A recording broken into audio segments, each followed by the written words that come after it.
Memer ka ba? Kasi ang ingay mo pag kina-copyright ka.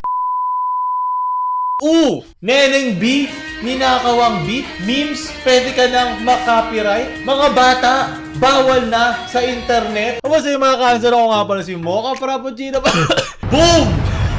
So, simulan na natin kadami at dadaanan. Una-una ay ang naging issue kay Neneng B na ginawa ni Nick Makino. Pumagot dito si Mr. Rocco Tensei ang nagsasabi may-ari ng beat na nagngangalang Relax. So, magkaiba sila dun sa yung vibe ng kanta sa klase ng lyrics na nilagay niya. Hindi daw siya nire-replyan sa email tungkol sa paggamit ng kanyang beat. Sigurado naman ako binili ito ni Nick Makino. At pumunta ako sa website ni Rocco Tensei. May kita mo doon $50.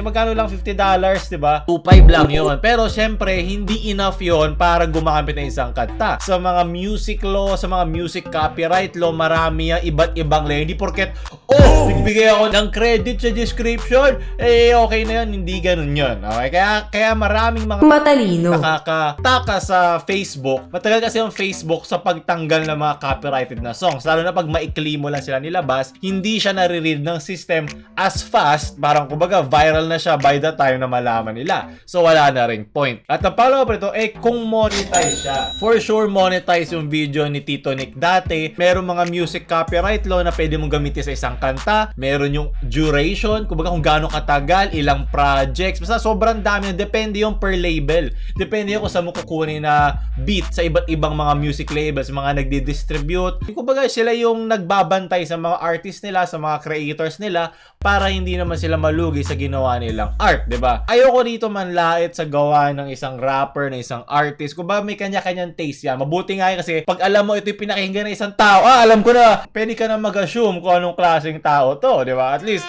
wala na akong pake kung basura to sa inyo. Hindi, wala akong pake. May kanya-kanya yan. Nakakatulong pa nga sa natural selection na nakikita mo kung anong klaseng mga tao ang pipili ng mga itong klaseng mga kanta. Kasi diba, sex sells, yun ang isa sa mga greatest common factor na pangmasa ang kakabitan, lalo na sa mga tipo ng mga tao din sa Pilipinas, diba, mga relihiyosong hindi na ilalabas ang init. Kasi diba, kailangan ng katawan mo yun. Diba, kasi through evolution, nakuha natin na kailangan natin mag-breed.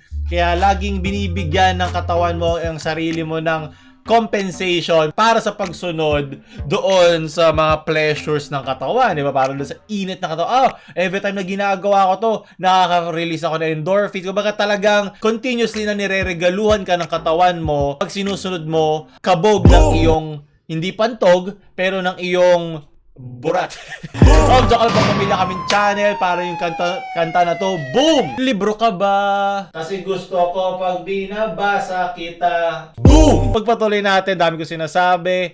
Pinost to ni Rocco Tensei, nag-viral, kumalat sa iba't ibang mga social media. At sumagot na rin si Tito Nick dito na manager ni Tito Nick at sinabi niya dito na pinag-uusapan na nila ngayon, yung kailangan mo kong bayaran. Baka siguro yung sinabi niya rito na paggamit ng beat ay hindi pwedeng monetize. Ay siguro monetize ito. Basta sigurado ko merong na-breach yung rapper na siguro maliit na loophole kung saan nagamit niya yung beat. Kung wala namang problema, di ba? Bakit nawala pa yung video? Pero ngayon, nakabalik na yung video. Napag-usapan na nila. Siguro nagbayad na siya. May mga kontrata na. Nakaprint na. Wala ritong epekto yung nag-viral. Kumbaga, iisa lang naman ang batas kung kumalat man o hindi. May nagsabi rin pala na maglalabas daw sila ng interview regarding sa issue. So, abangan natin kung ano ibig sabihin nun. Siguro yung kinuha dito na license na type ni Mr. Nick ay may dami lang ng plays or dapat hindi monetize. Ang dami niya. Kaya nga tayo may mga lawyer, di ba? Kaya nga mahal ang bayad sa mga lawyer at matagal pag-aralan ang batas. Kasi nga, sobrang komplikado no at napakaraming nuances, napakaraming mga iba't ibang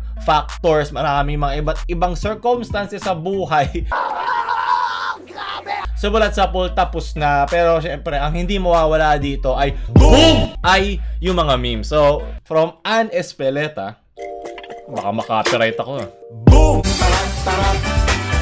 Hindi ka ika-copyright dito, Will! Boom! Yan ang kailangan ko, di ba? So, dapat ang kunin nyo, Neneng A, yung puro aral, ha? Hindi puro A na, puro aral. Di ba na Shinra Tensei siya ni Tito Rocco? Shinra Tensei. So, buti na lang nakapagtamang genjutsu si Tito Nick at nakaiwas siya sa kakasuhan ka technique. So, sunod na Neneng B, balitangin na.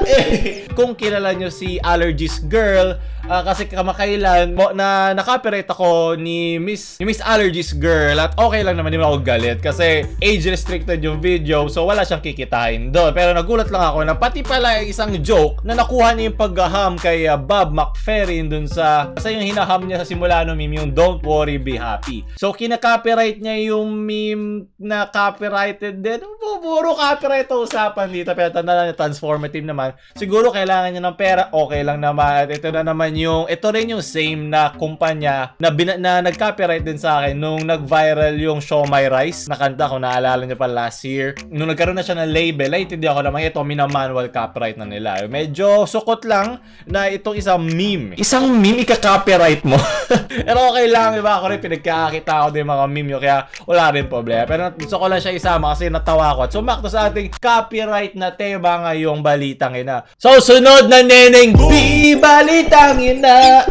Balitang balita. Merong isang panukala na House Bill number 5307, ipinagbabawal na ang gadget sa mga bata. Mas lalo na daw ang paggamit ng social media ng 13 years old at pababa. So, medyo Neneng boomer ang galawan na to kasi una-una, paano nyo kukontrolin yun? Paano nyo kakontrolin sa online? Sinabi na rito na magkakaroon daw ng rules pag gagawa ng social media account kung saan kailangan mo state kung ilang taon ka na and whatnot. At sa mga rules na yon, ibang mga guidelines ang papasukin mo. Siguro hindi ka papakita ng mga medyo delikadong content, diba? Gagawin nila mas pampamilya. Pero, diba, boomer ba gumawa nito? Napakadali mandaya ng age sa internet. Ngayon pa lang yung ginagawa eh. Lalo na yung marami tayong mga YouTube channels, diba, di sa Pilipinas na talaga nagki-cater or ang sinusubuan ay mga bata. Nakata naman sa galaw nila. Yung isipin mo, ang tatandaan nyo na. Tapos yung salita nyo, ewan ko bakang tanga eh. Basta mukha silang tanga. Ito yung alam mo, gumagawa lang sila ng persona para mas matuwa yung mga bata sa kanila. Kasi kung ito yung mga taong kausap mo sa labas na gano'n ng edad, alam mo hindi gano'n ang galaw nila eh. Kasi syempre, kasi nagkikater sila sa mga bata. So yun, gagawa sila ng batas na ewan kung mangyayari. Neneng bata na batas. At sigurado ako, wala tong kwenta. Kung matuloy man to, good job mga politikong boomers ng Pinas. Nagsasayang na naman kayo ng oras, pero wala, malay natin may magawa to kasi putol dito sinabi nila, kakailanganin ng social media companies na i-notify sa mga magulang kung lumagpas na ng 30 minutes ang bata sa paggamit ng social media. Kailangan din magkaroon ng stopping points kapag umabot na sa itatalagang dami ng makikitang post. Stop! Pero si papakibuloy na lang ang paggaani natin dito, pagkontrolin natin. Kaya nga maraming mga batang nalululong dyan ng maaga kasi hindi naman sila binabantayan ng magulang nila. Which naiintindihan ko, siguro busy sila, wala silang pake, diba? Balay mo, nabuntis nila yung nabuntis nila yung kanilang mga jowa, hindi sila pahanda magpalaki ng bata, at boom! Neneng B ang natawa. It all interconnects into the Neneng B zone. Di ko alam.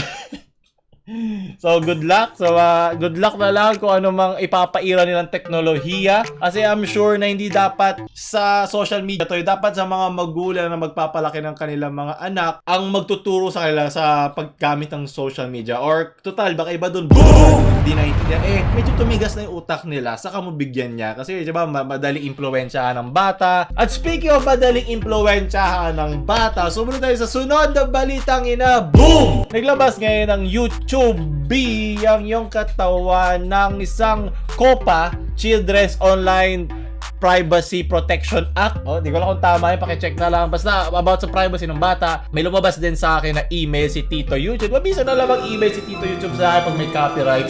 Boom! Kung di copyright, demonetize. Speaking of batas kanina, buti ka na rin tayong makasuhan dito sa channel na kailangan mong sabihin kung para sa bata or para sa hindi bata. Pero syempre tayo dito, Pampamilyan Channel, pero hindi tayo nakatutok sa mga bata, okay? Wala akong oras dyan. So, yung sinasabi nila dito na kailangan mo na ilagay, syempre sinabi ko no. So, ano ba ang content na para sa bata? Tulad ng kinukwento ko kanina, di ba nga, for example, mga laruan. Syempre, di naman manonood doon ng mga magulang eh. Manonood yung bata, tatawagin yung nanay, tatawagin si Neneng D na nanay, Mama, gusto ko ito bilay kasi nakakatawa sila.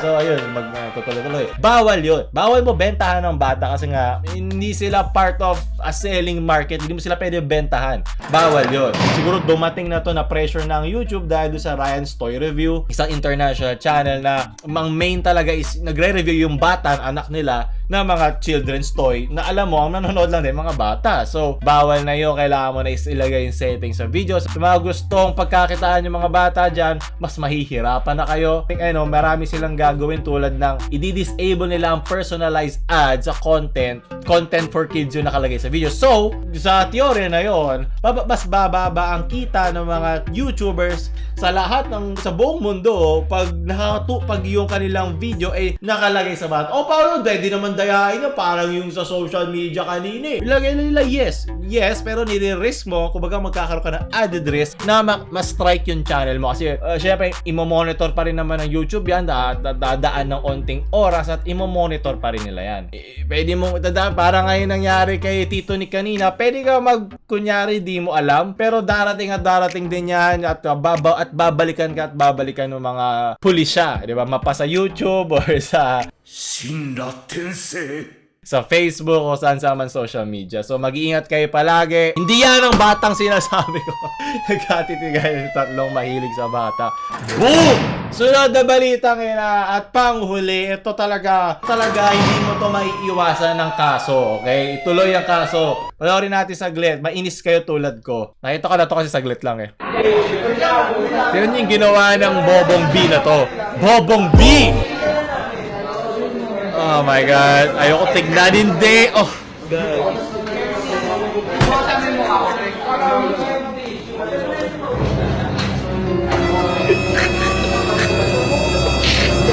Okay, so kung si Tito Nick kinakaiwas sa kaso, ito mahihirapan kang hindi makasuhan. From Neneng B ang katawan to kawatan. So,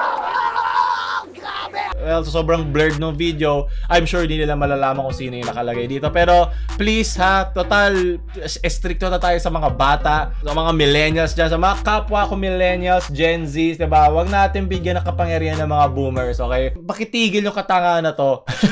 Bawal yan. Bawal mo bastusin ng watawat, lalo na pag ganyan, in-symbolism. Kasi, ewan ko, tanongin mo yung mga namatay na bayani sa Pilipinas kung anong sasabihin nila sa'yo. Neneng bata ang pag-asa ng bayan. So, doon tatapos sa ating mga balitang yan ngayong linggo. Maraming salamat sa mga nanonood. Huwag nyo kalimutan bumili na ng ating jacket. Malaking tulong yan sa channel. At siguro tapos na lahat ng mga balitang yan ang may pake ako ngayong linggo. So, baka magtuloy-tuloy na tayo sa mga memes na nami-miss ko na. So, huwag nyo like, share sa mga neneng bobo nyong friends. At huwag nyo mag-subscribe. Mocha Frappuccino out.